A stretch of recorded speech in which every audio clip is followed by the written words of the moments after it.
Hello friends, मैं हूं Mohammad Tahir Ishtiaq, admin of the Facebook group English literature and Facebook page English land.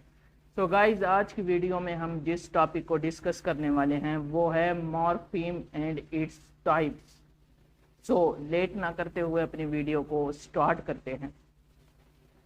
So friends, पहले हम morpheme की definition को देख लेते हैं कि मॉर्फीम क्या होता है।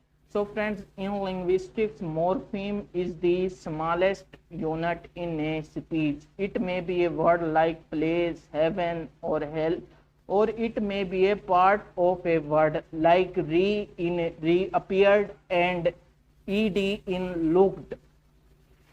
यानी कि फ्रेंड्स, लिंग्विस्टिक्स में मॉर्फीम जो है वो एक स्मॉलेस्ट ग्रामेटिकल यूनिट होता है किसी भी स्पीच का। ये एक वर्ड भी हो सकता है मुकम्मल तौर पर, जैसे कि मैंने अभी आपको एग्जांपल दी थी कि हेल, हेवन, और ये किसी एक बड़े वर्ड का पार्ट भी हो सकता है, जैसे री है रीअपेयर्ड में, तो जो ये री है ये भी एक मॉर्फीम है।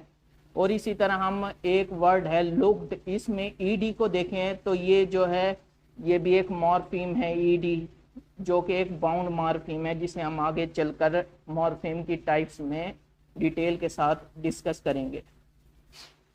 सो फ्रेंड्स, अब हम मॉर्फीम की टाइप्स को देख लेते हैं कि मॉर्फीम की कितनी टाइप्स हैं।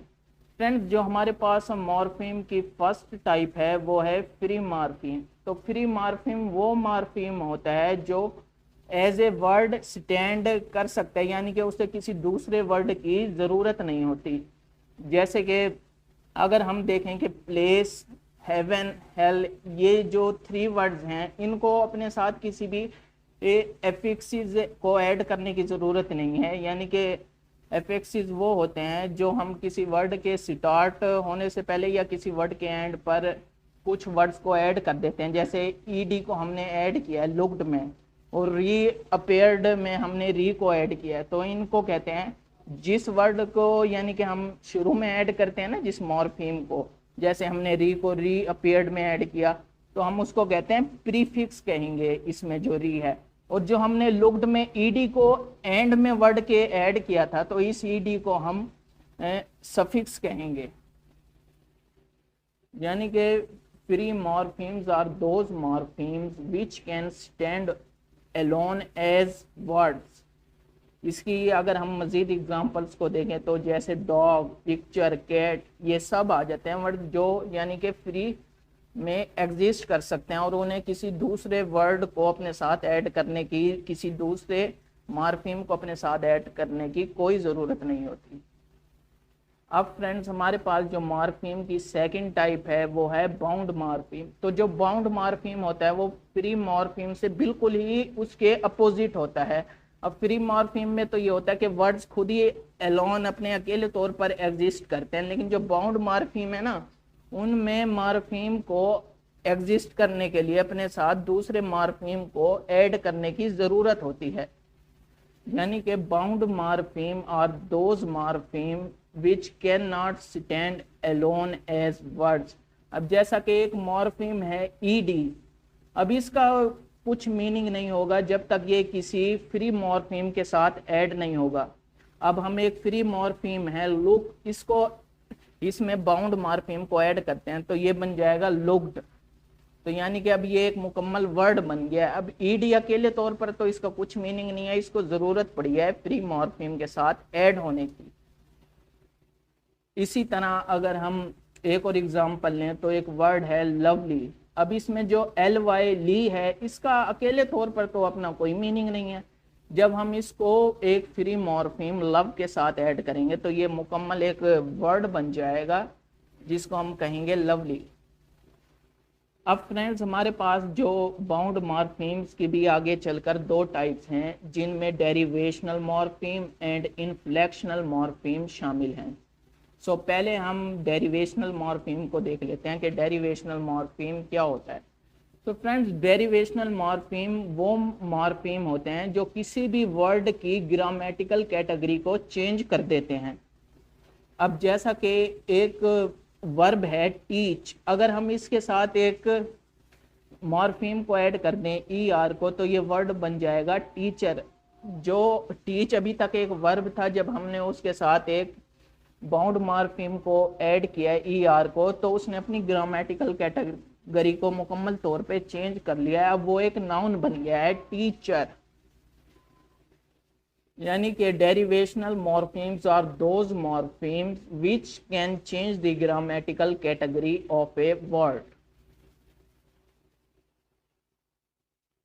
अब फ्रेंड्स इसके बाद जो बाउंड मॉर्फीम की हमारे पास दूसरी टाइप है वो है इनफ्लेक्शनल मॉर्फीम। अब ये जो इनफ्लेक्शनल मॉर्फीम है ये डेरिवेशनल मॉर्फीम के बिल्कुल ही अपोजिट होता है।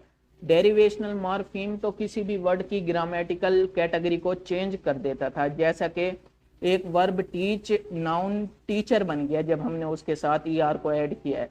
लेकिन इसमें यूं होता है कि एक वर्ड की ग्रामेटिकल कैटेगरी बिल्कुल भी चेंज नहीं होती। यानी कि इनफ्लेक्शनल मॉर्फीम्स और those morpheme which can not change the grammatical category of a word. जैसा कि अब एक वर्ड है ओल्ड, ये एक एडजेक्टिव है ओल्ड। अगर हम इसके साथ एक मॉर्फीम को ऐड करें ER को तो वो ओल्डर बन जाएगा। अब ओल्ड ओल्डर जो हैं ये दोनों ही इनका सेम ही मीनिंग है। इसमें वर्ड की जो है वो कैटेगरी ग्रामेटिकल कैटेगरी जो है वो बिल्कुल चेंज नहीं हुई। एक जो एडजेक्टिव है ओल्ड वो एडजेक्टिव ही रहा है ओल्डर। ओल्डर भी एक एडजेक्टिव ही है। सो फ्रेंड्स अब हमारे पास जो थर्ड टाइप है मॉर्फीम की वो है नल मॉर्फीम, जिसे हम जीरो मॉर्फीम या घोस्ट मॉर्फीम भी कहते हैं। सो पहले हम इसकी डेफिनेशन को देख लेते हैं कि नल मॉर्फीम क्या होता है। इज नल मॉर्फीम और zero morpheme is a morpheme that has no phonetic form. यानी कि इस मॉर्फीम की कोई भी अपनी फोनेटिक फॉर्म नहीं होती।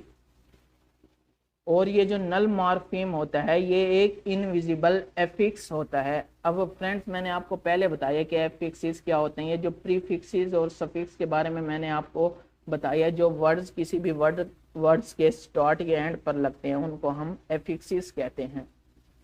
अब जैसे कि एक वर्ड है शीप, अगर हम इसका प्लूरल बनाना चाहें तो हम इसके साथ नल मॉर्फीम को ऐड करते हैं, और नल मॉर्फीम के ऐड होने के बाद भी इस वर्ड की जो स्पेलिंग है वो तो सेम ही रहेंगी, क्योंकि शीप सिंगुलर भी है और प्लूरल भी है। इसी तरह अगर हम दूसरी एग्जांपल को देखें जैसा कि कैटल है, अगर हम इसकी प्लूरल फॉर्म बनाना चाहें और इसके साथ नल मॉर्फीम को ऐड करें तो नल मॉर्फीम की तो कोई फोनेटिक फॉर्म ही नहीं है, इसलिए ये वर्ड भी इसकी भी वही स्पेलिंग रहेंगी और ये प्लूरल भी बन जाएगा।